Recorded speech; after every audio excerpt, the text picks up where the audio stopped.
I need balance. Am I slanted? Do you ever feel like you are walking on a slant? Does the scales of life seem to get going to one extreme or the other? Why does things feel so out of whack? Okay, it's story time. When I was growing up, my dad emphasized the importance of having good posture. He did not like us slouching over, which gave us a hump in our backs.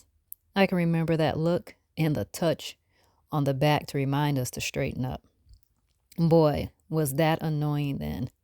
But if you didn't want the look and the reminding touch, you would straighten up when you knew he was coming.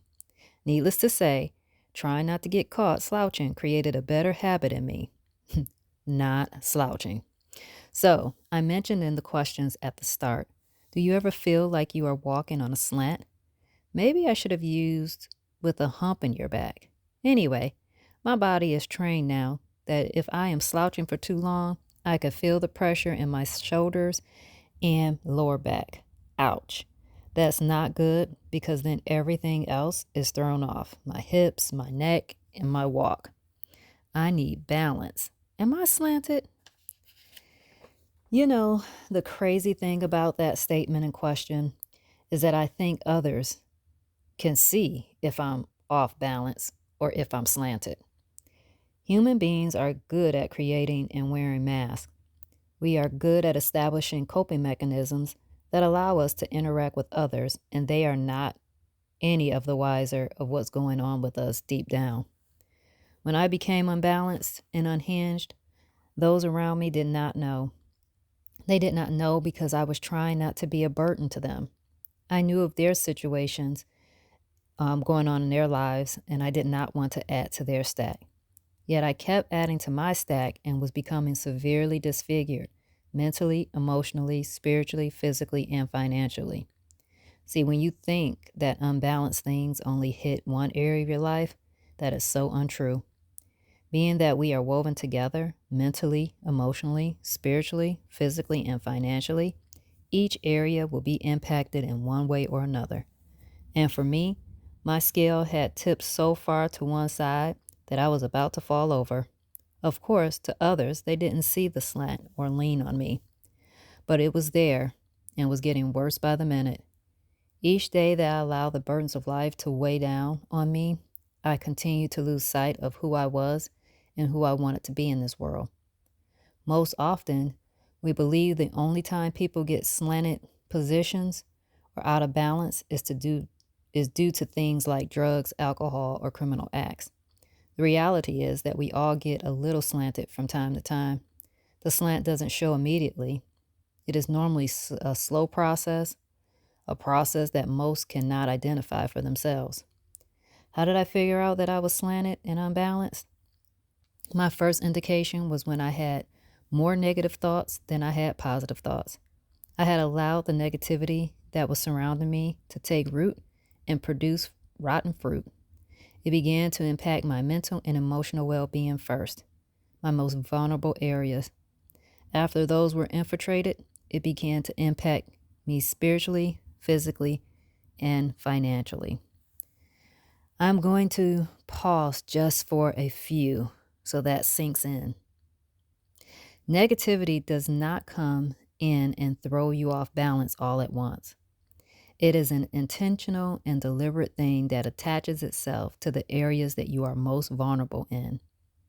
How did I identify that these were my most valuable areas? My clues were my mood swings and my reactions to people over things that I would normally brush off. I would find that my patience was extremely low, which made my tolerance for certain things very low as well. When the emotions and mental state are challenged at the same time, it can be a struggle to get out of the situation. How did I regain my balance and stop being slanted? Oof, it was a process. I had to take a hard look at myself. I started writing, getting the thoughts down on paper. Then I had to read what I wrote and not allow myself to take the Jamie side of things because it was easy to do. I had to learn to be more objective with myself, dissect what was going on with me, What were the circumstances of the situation?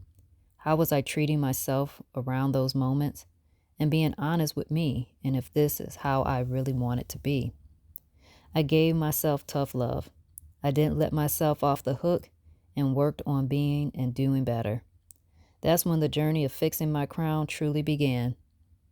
Identifying the jewels in my crown helped me to realize when I was off balance. It's a constant check on which of the 5 areas are off for me. I started asking myself questions. How are you mentally today? Do you feel like you are emotionally invested or emotionalist today? Does your spiritual well-being feel challenged? Is everything working well physically? Are you still gaining ground on your financial goals? The questions change as the days are different. Yet to keep from slanting and being off balance, I have my jewels to refer to. I enjoy having and being balanced. I am not balanced all of the time, but I work at straightening myself out bit by bit. I remind myself that the slant appears slowly, so I must have patience to work my way out of the slant. Additionally, affording myself grace to grow is all about the crown fixing process. If you are on a slant, a tilt, or feeling off balance, you have the opportunity to get out of it. The cool thing is that we have the power to know and move onto the better side of ourselves.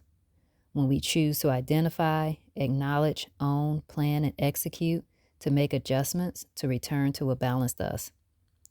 Your balance is not my balance. If you have 5 areas that are different from mine, that's great. Use them. Just remember, it is all about a steady and consistent process that works best for you to help you get in realignment.